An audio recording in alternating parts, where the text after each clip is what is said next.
Boa noite, gente. Evangelho segundo João, capítulo 19. Nós leremos aí a partir do versículo 25. É bom rever os irmãos, estar de novo com vocês aqui. Muito bom mesmo. Evangelho de João, capítulo 19, versículo 25 a 27, diz assim: E junto à cruz estavam a mãe de Jesus e a irmã dela, e Maria, mulher de Cleopas, e Maria Madalena. Vendo Jesus sua mãe e junto a ela o discípulo amado, disse: Mulher, eis aí teu filho. Depois disse ao discípulo: Eis aí tua mãe. Dessa hora em diante, o discípulo a tomou para casa. Ó Deus, sempre que abrimos a tua palavra para uma reflexão, há em nós a expectativa de que o Senhor fale conosco. E eu espero de todo o coração, Deus, que não seja frustrada tal expectativa. Ao contrário, eu penso que o Senhor surpreenda todos nós e que a tua voz seja ouvida nos decibéis máximos, que o tom da tua voz aqui hoje seja alto. Deus, que a tua palavra seja penetrante, que o teu Espírito Santo possa atravessar essa reunião e iluminar as nossas mentes, e trazer paz ao nosso coração, e renovar, meu Deus, a nossa confiança, a nossa fé, as nossas esperanças a partir da Tua palavra, com respeito à família. Ó Deus, que esta instituição, criada pelo Senhor, antes mesmo da igreja, possa ser por nós preservada, amada, acariciada, meu Deus, envolvida em braços apaixonados. Que assim seja, no nome de Jesus. Amém, amém, amém. Queridos, nós vamos pensar aí sobre o tema A esperança para a sua família vem da cruz. E conquanto o texto esteja dentro do projeto de redenção de Deus para a humanidade, a partir do seu Filho Jesus Cristo. E o que encontramos na cruz, sobretudo, é esta mensagem de reconciliação, é esse chamado a todo homem e a toda mulher a vir até a cruz, receber perdão de pecados, receber a graça infinita de Deus, que transforma o homem que é inimigo em amigo de Deus, que é indiferente em apaixonado por Deus, conquanto seja essa a mensagem principal que decorre da cruz, que vem da cruz, todavia, a gente pode extrair uma mensagem secundária, a gente pode extrair uma reflexão pelas beiradas, para falarmos sobre família. E eu quero, então, a partir da cruz, trazer uma mensagem para as nossas famílias. O que nós podemos aprender, à luz desse texto, sobre família, vindo da cruz de Cristo? Em primeiro lugar, primeira lição que nós devemos extrair daqui: decidam, e aí eu estou falando de um modo geral, para pais, mães, filhos, filhas, marido, mulher, para todos, decidam viver juntos, independente do que aconteça. Decidam viver juntos, independente do que aconteça. O versículo 25 começa dizendo assim: E junto à cruz estavam a mãe de Jesus, e a irmã dela, e Maria, mulher de Cleopas, e Maria Madalena, e havia um outro grupo que não foi descrito aqui também por João. Mas de todo esse grupo que estava ali ao redor da cruz, eu quero focar na Maria, porque encontrar Maria nesse momento, junto à cruz, revela amor, revela cuidado, revela atenção, revela carinho, revela paixão e afeto por Jesus Cristo. Ou seja, a mãe revela amor pelo filho na pior das situações. Porque, vamos pensar um pouquinho aqui, ser a mãe do Senhor Jesus que andava por sobre o mar, qual mãe não queria? Ser mãe do Jesus que multiplica pães e peixes e alimenta uma multidão, qual mulher não queria esse glamour? Ser mãe do Senhor Jesus que cura leprosos, que levanta paralíticos, que ressuscita mortos, que faz sinais portentosos dos céus se manifestar na terra. Qual mulher não gostaria de tirar uma foto ao lado do filho, de sair na revista Cara ao lado de um filho tão genial como esse? Mas encontrar Maria ao lado de um filho que está sendo torturado, maltratado, traído, que está tendo sobre ele a insígnia de maldito de Deus, porque era assim que a religião interpretava aquele que morria numa cruz.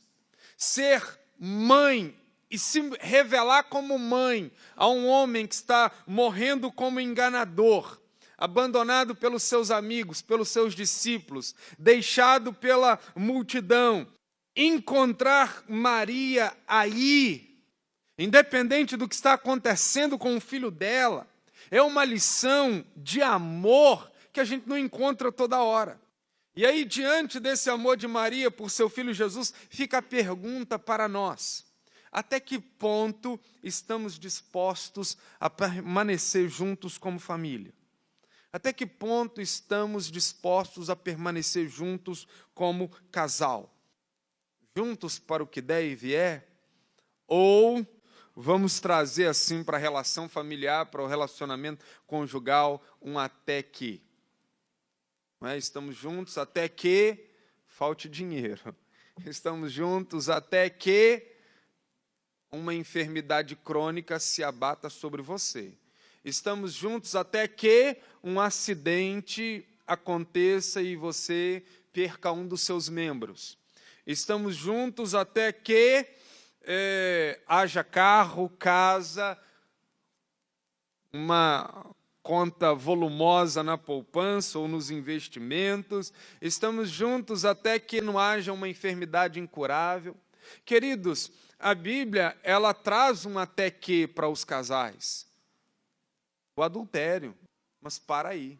E esse até que haja um adultério ainda não é o plano de Deus, que o projeto de Deus é o perdão. Mas por causa da dureza do coração, ele abre esse até que. Mas é só isso. Hoje, esse até que reduziu até ao hálito do marido ou da mulher, não é? Reduziu ao mínimo. E aqui a gente olha para Maria e a gente vê que ela está disposta a ser vista como mãe daquele que está sendo tido pelo Império Romano como um insubordinado, aquele que está gerando uma insurreição, aquele que é alguém que está tentando revolucionar. Pela religião ele é visto como um maldito, pelo povo ele é visto como aquele que fracassou no seu projeto, e Maria não está nem aí pelas interpretações que estão fazendo. Ela tem um amor pelo filho, e por ele ela está disposta a tudo. E aqui eu gostaria que você olhasse para esse amor de mãe, e eu gostaria que cada um de nós pensasse na posição em que estamos. Marido, né? Até que ponto eu estou disposto a ficar com a minha mulher, independente do que aconteça? Mulheres, até que ponto vocês estão dispostas a ficar com o marido? Porque, queridos, ontem eu estava visitando a dona Marta, que é uma senhora da nossa igreja, já com os seus 74 anos, e ela me falando assim, e aí a gente lembrou do marido dela, que morreu, e eu conheci o marido dela, e aí a gente recordou ontem de algumas cenas engraçadas que os dois viviam, e ela disse bem assim: pastor, mas eu fui com meu marido até a morte. E ela disse: eu não entendo hoje essas menininhas que já entram num casamento falando assim, vamos casar, se não der certo a gente separa. Como se esse não der certo fosse uma permissão de Deus para que os casais, à torta e à direita, se separassem.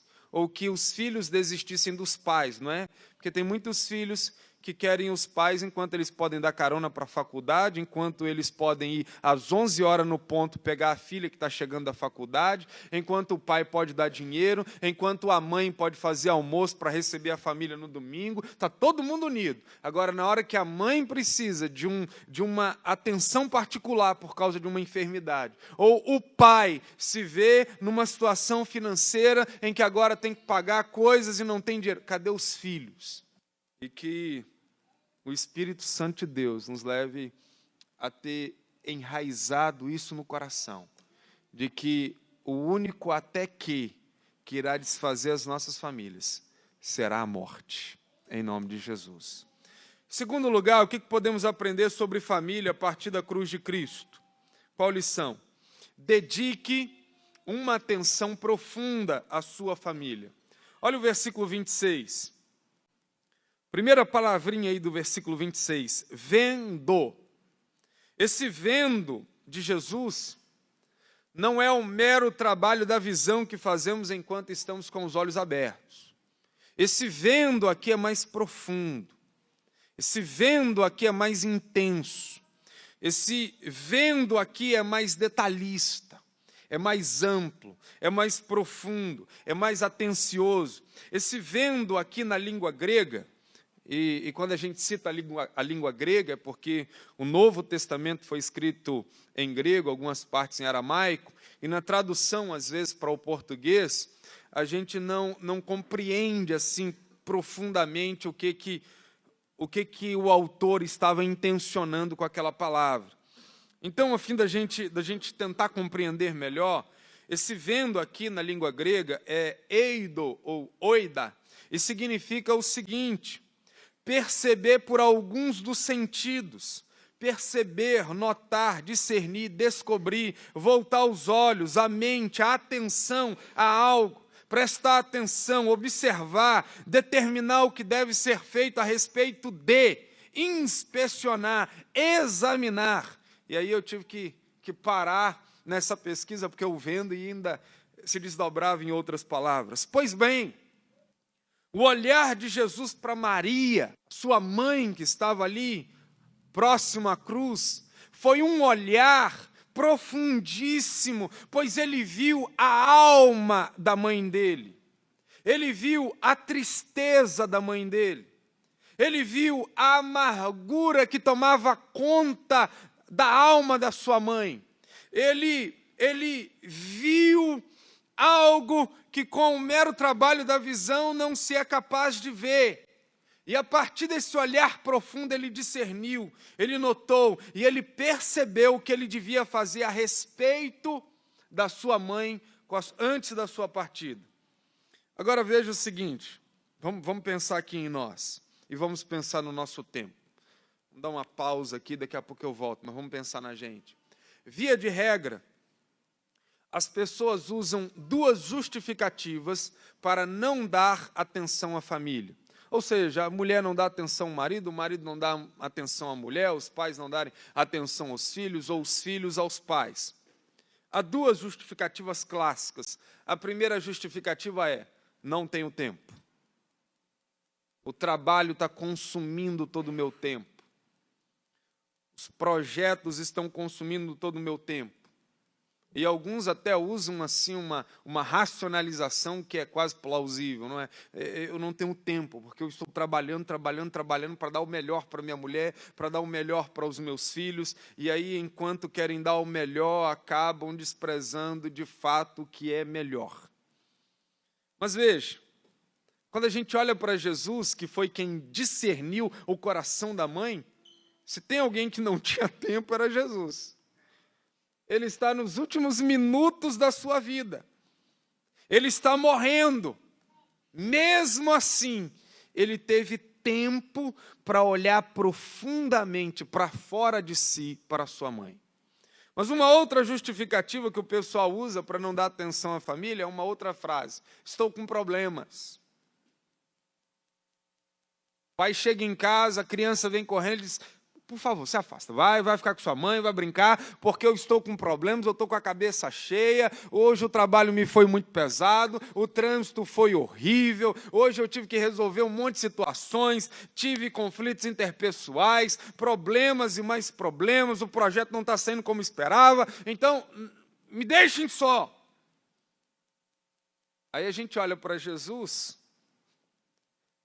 na cruz, num certo modo de dizer, ele está resolvendo o maior problema do universo, que é o pecado.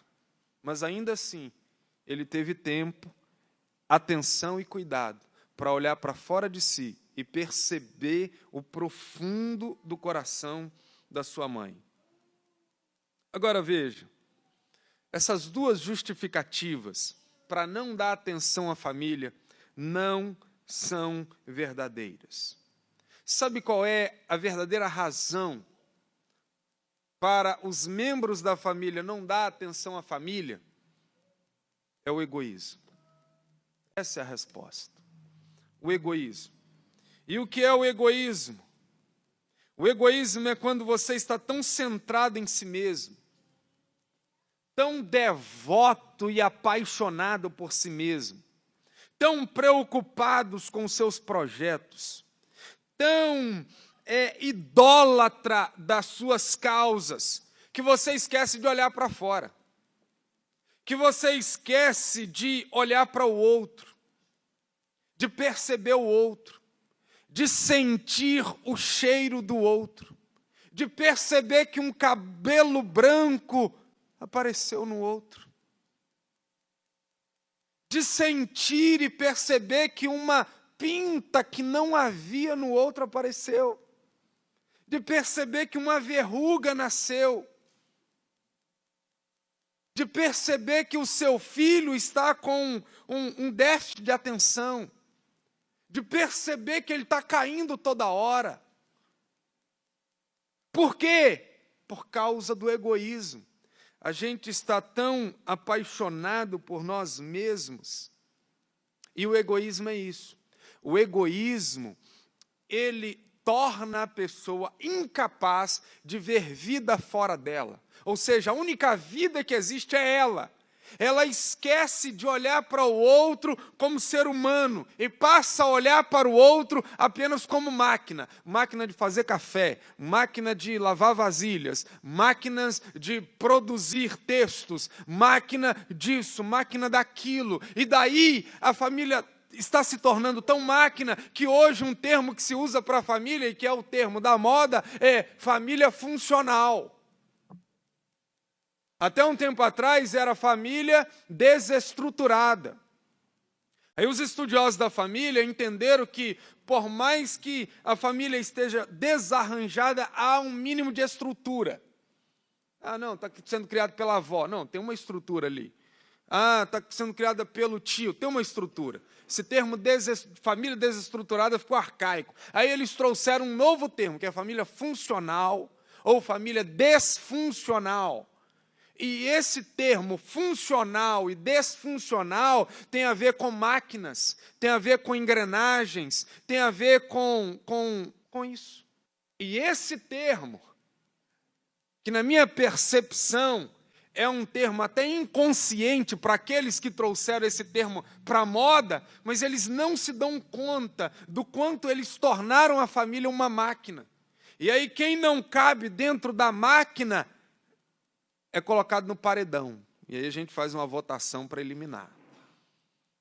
Mas isso não revela outra coisa, senão o egoísmo exacerbado da natureza humana, encontrando um tempo, encontrando a pós-modernidade, encontrando o século XXI como o palco aonde ele pode dançar e ao final ser aplaudido.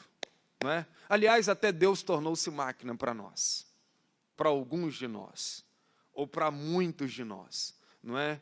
Porque Deus só funciona se Ele me der um milagre. Só funciona se ele me prosperar financeiramente. Só funciona se ele me fizer passar no próximo concurso. Só funciona se não houver enfermidades dentro da minha casa. Do contrário, a gente risca Deus do balcão de negócios da vida. Isso é só a revelação do egoísmo humano. Sabe, queridos, nós precisamos quebrar com o egoísmo antes que ele quebre com a nossa família. Devemos quebrar com o egoísmo antes que ele quebre com o nosso casamento. Devemos varrer o egoísmo dentro de casa, antes que o egoísmo faça o serviço de ser uma vassoura para jogar os membros para fora de casa. Que Deus tenha misericórdia de nós e que a gente aprenda com Jesus Cristo a extrair essa lição aqui, de dedicar uma atenção profunda à família. Mas, em terceiro lugar, ainda há uma terceira lição que podemos aprender sobre família a partir da cruz de Cristo. Terceiro lugar, aprenda a se comunicar de maneira apropriada. Olha o versículo 26. Vendo Jesus sua mãe, junto a ela o discípulo amado, disse: mulher. Aprenda a se comunicar de maneira apropriada. Mulher. Por que Jesus não chama Maria de mãe e sim de mulher nesse momento? Aliás, no Novo Testamento só há duas passagens em que Jesus chama a sua mãe de mulher. A primeira foi naquele casamento lá em Caná da Galileia, quando ele transforma água em vinho, não é? E aí Maria aproxima-se dele e diz: olha, acabou o vinho. E aí ele diz: mulher, que tenho eu contigo? E eu já estava pensando sobre isso. E Jesus diz assim: mulher, que tenho eu contigo, ainda não é chegada a minha hora. Mas ele vai transformar água em vinho. Não é? Não era chegada a hora dele, por que ele transforma água em vinho? Era sim chegada a hora dele. Mas quando Maria se aproxima, Maria quer como que dominar a agenda do filho. O filho diz assim: não, a agenda é minha. E sabe quando você pega a vassoura para varrer a casa e alguém chega e diz assim, você está indo em direção à vassoura, melhor dizendo. E aí alguém chega e você diz assim: você podia dar uma varrida na casa? Aí você diz assim, você fica com raiva, não é? Porque você ia fazer isso e não precisava de ninguém mandar. Eu acho que é isso que está acontecendo com Jesus aqui. Maria diz: acabou o vinho. Tipo assim, mamãe, eu vou fazer isso, mas o que você veio falar isso comigo? Mulher, que tenho eu contigo? Mais ou menos assim. Se não for, depois o pastor Wellington conserta esse negócio aqui, ou o Jason, que é da escola dominical, conserta isso aqui, tá bom? Mas vamos lá, vamos aqui. Vamos voltar aqui para o texto. Por que mulher nesse momento? Eu entendo que há aqui duas explicações por que Jesus chamou Maria de mulher. A primeira explicação é de conteúdo espiritual. Jesus chama Maria de mulher porque ali estava encerrando-se a relação mãe e filho. E estava iniciando uma nova relação para todo sempre, Senhor Jesus e serva Maria. Porque antes de Jesus ser filho de Maria, ele sempre foi o Filho de Deus, o Cristo vivo. E é com essa identidade que ele seguirá por toda a eternidade. E Maria só teve o privilégio de ser a mãe do Filho de Deus, Jesus Cristo. Mas há uma segunda explicação. E essa segunda explicação é de conteúdo afetivo. A segunda explicação é afetiva, é emocional, é carinhosa, é amorosa, é atenciosa.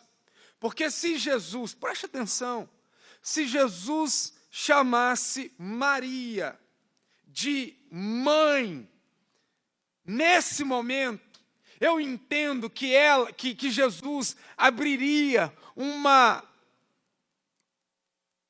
ferida ainda mais profunda no coração da sua mãe. Porque vocês mães presentes aqui, eu acho que vão me entender melhor.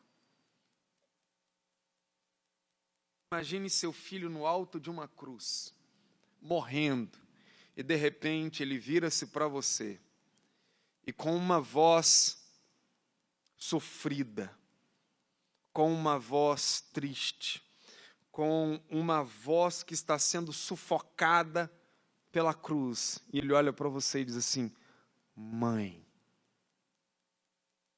Isso rasgaria o coração de qualquer mulher. Porque Maria e você, nesse momento, entenderia esse mãe como: me ajuda, me socorre, só ficou você aqui. Eu só tenho você. Por favor, me ajude, mãe. Esse mãe diria muito mais do que, na verdade, Jesus queria dizer. E aí Maria, ouvindo mãe, sem poder fazer nada, sem poder acabar com aquele processo de dor, ela choraria ainda mais, ela sofreria ainda mais, ela sentiria a dor de modo ainda mais profunda. E Jesus, com esse vendo que vai lá no profundo, ele olha para sua mãe e ele diz assim: mulher.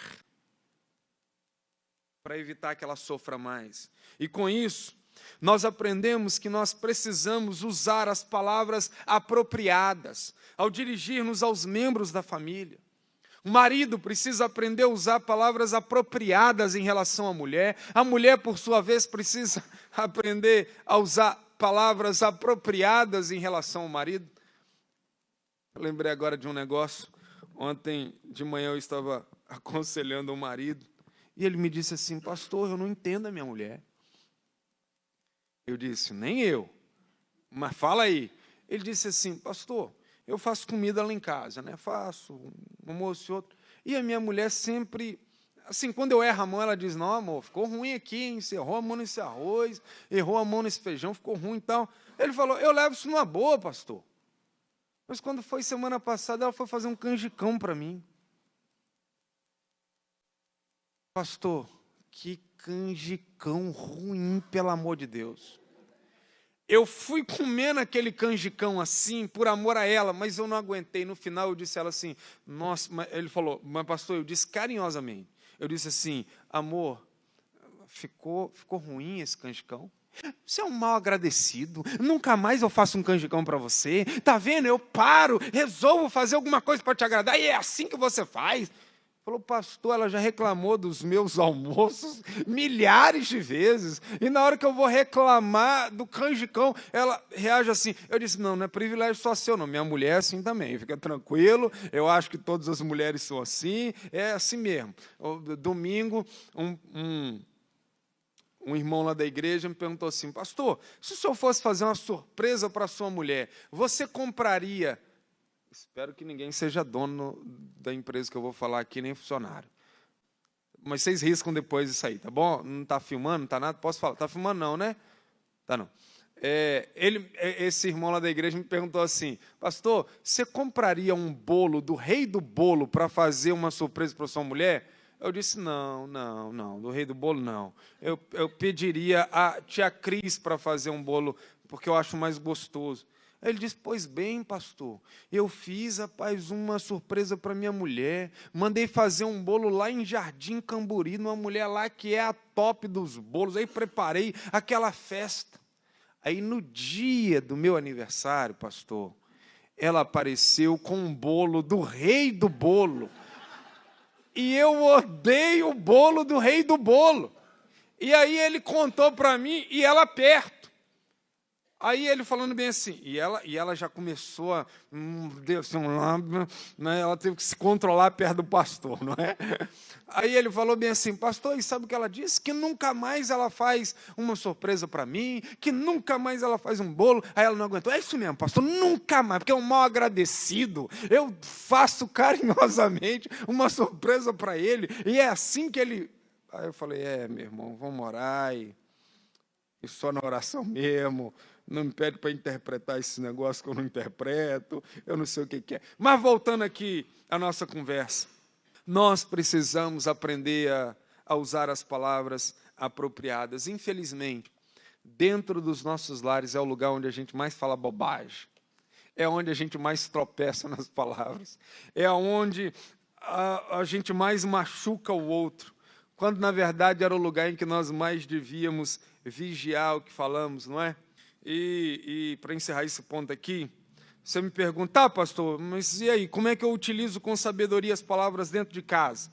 Primeiro, tenha consciência do poder das palavras. Provérbios 18, 21 diz que a morte e a vida estão no poder da língua. Segundo, pense antes de falar. Provérbios 15, 28 diz, o coração do justo medita o que há de responder. William Penn diz, se você pensar 2 vezes antes de falar algo, falará 2 vezes melhor. Terceiro, fale apenas no momento oportuno. Provérbios 15, 23 diz que o homem se alegra em dar a resposta adequada. E a palavra, a seu tempo, quão boa é. E, em quarto lugar, quarta dica aí, antes de falar, confira o tom de voz. Porque as maiores brigas também estão vinculadas não ao conteúdo da fala, mas ao tom da voz. E Provérbios 15, versículo 1 diz, a resposta branda desvia o furor, mas a palavra dura suscita a ira. Eu cresci dentro de um lar onde o meu pai e a minha mãe, eles tinham muita sabedoria com essa questão da conversa, de modo que quando meu pai estava alterado, a minha mãe ficava na dela. E quando a minha mãe estava alterada, o meu pai ficava na dele. E depois eles se assentavam e conversavam amenamente. Nós precisamos ser como Jesus, utilizar as palavras corretas. Não mãe, quando naquele momento só cabe mulher. E por último, para a gente encerrar, o que nós podemos aprender sobre família a partir da cruz de Cristo? Crie mecanismos de compensação. Você quer ter uma família bonita? Você quer ter um casamento maravilhoso? Aprenda a criar mecanismos de compensação. Versículo 26 e versículo 27, Jesus está no alto da cruz, ele olha para sua mãe e junto a ela o discípulo amado, e ele diz então para sua mãe, mulher, eis aí teu filho. Depois ele disse ao discípulo João, eis aí tua mãe. Dessa hora em diante o discípulo a tomou para casa. Veja, ainda sobre o ponto passado, quando ele se refere a Maria, ele a chama de mulher, mas quando ele conversa com João, ele coloca Maria não como mulher, mas como mãe para ele. Preste atenção. Jesus está morrendo na cruz. Ele vai ressuscitar fisicamente no 3º dia. Só que ele passará a viver numa outra dimensão. Portanto, ficará um vazio dentro do lar de Maria. E Jesus, então, querendo compensar um pouco da sua falta, da sua ausência, como filho que está conectado fisicamente, diretamente com ela todos os dias, ele coloca João como filho adotivo de Maria.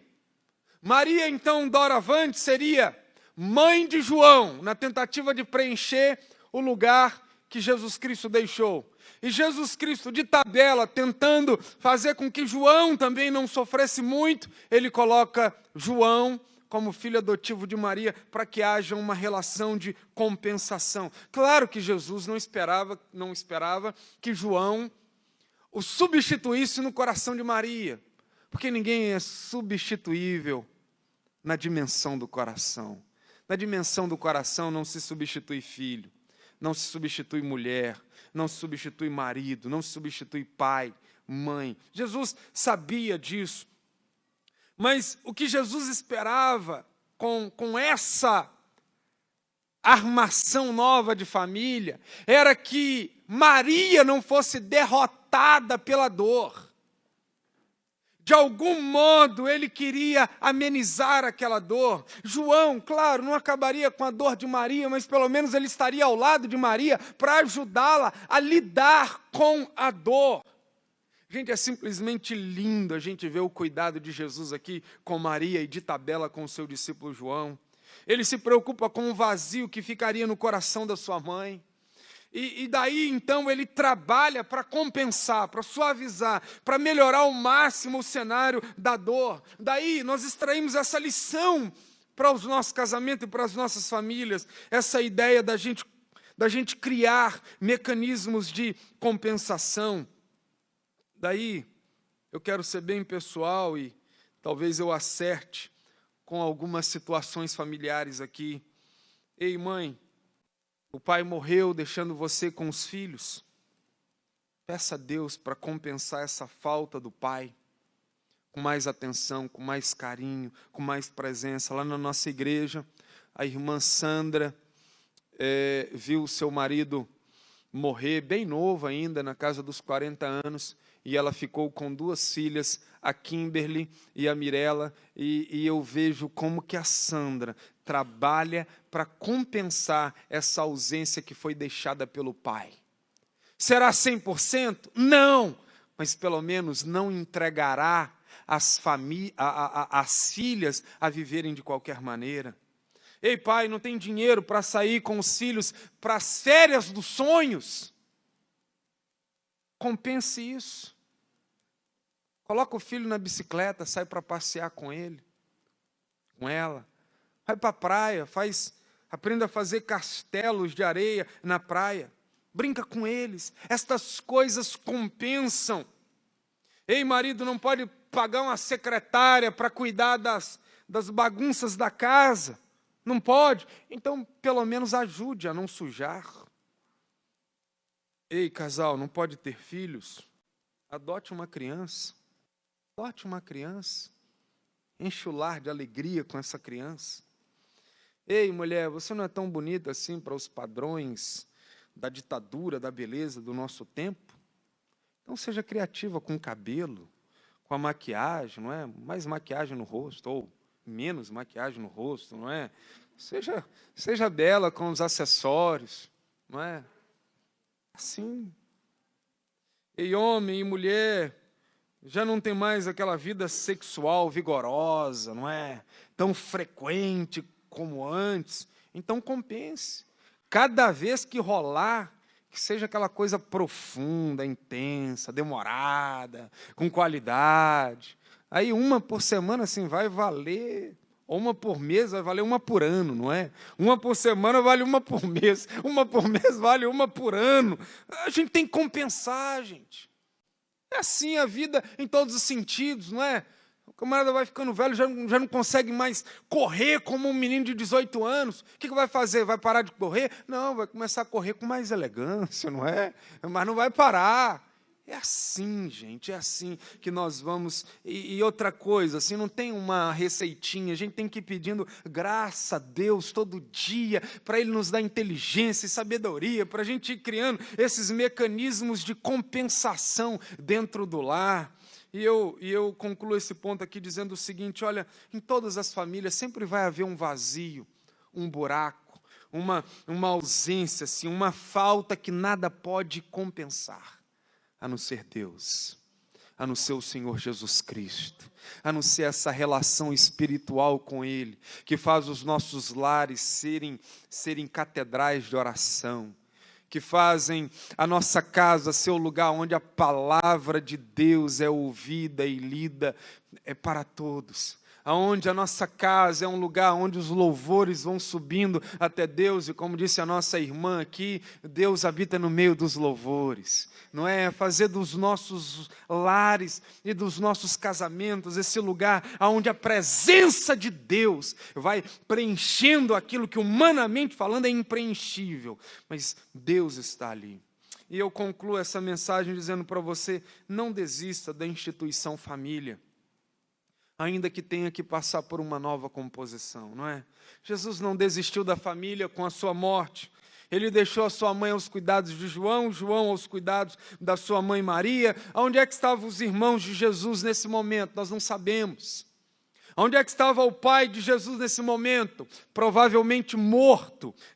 Onde é que estava? A gente não sabe.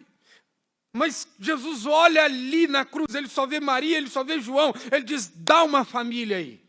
Dá uma mãe para esse menino, dá esse menino para uma mãe, dá uma nova instituição, família. Dada a situação, Jesus monta uma nova família com Maria e o seu amigo João. Sabe, nós não podemos desistir da instituição família, porque coisas ruins aconteceram, porque coisas ruins sobrevieram, porque está difícil. Vamos seguir em frente em nome de Jesus, vamos inventar uma nova composição familiar. O filho morreu, adote uma criança e siga com ela em frente. E aqui está alguém que pode participar de uma situação dessa. Quando eu fui para Conselheiro Lafayette, eu cheguei lá e o senhor José Terra e a irmã Esté haviam perdido um filho, Moisés, vítima de um câncer. E ele morreu alguns meses, talvez anos, poucos anos antes de eu chegar lá em 2001. E na primeira vez em que eu preguei na congregação presbiteriana do Paulo VI, e eles estavam lá e eles me viram, e a minha fisionomia lembra muito a fisionomia do Moisés. Eu vi as fotos, a gente se parece muito. Quando eu cheguei lá, ela disse assim, logo no primeiro dia, eu tinha terminado de pregar, ela disse assim: Deus enviou você para você compensar a ausência que o meu filho Moisés deixou. Então saiba o seguinte, enquanto você estiver aqui, você é meu filho. E depois o José Terra disse, você é meu filho. E aí eu me lembrei, quando ela falou aquilo, eu me lembrei daquele texto de Jesus que diz que não há ninguém que tenha deixado casas, irmãos, pais, campos, dinheiro, mulher e filhos, por amor a mim, que não receba no presente o cêntuplo, não é? De casas, de irmãos, de mães, de pais. E eu muitas vezes, muitos fins de semana, dormia na casa deles e pela graça de Deus, a ausência que eu sentia do meu pai e da minha mãe, eu compensei com o José Terra e com a Maria com a Esté, e a ausência que eles sentiram do Moisés, eles compensaram comigo. E no dia em que eu me casei, no dia 1º de dezembro de 2007, eu já tinha saído de lá desde dezembro de 2004, 3 anos depois, no dia do meu casamento, a irmã Esté apareceu lá na Igreja da Glória, num dia que choveu muito, para dizer, meu filho, eu não poderia deixar de participar desse momento e de te abençoar e dizer que você seja feliz e que o seu casamento seja para a glória de Deus e que você tenha filhos para o louvor da glória do nome de Jesus. Uma nova composição familiar foi formada e que assim seja na sua vida, se esse é o caso hoje, em nome de Jesus. Amém? Vamos ficar em pé e vamos orar. Decida viver junto, independente do que aconteça na sua casa.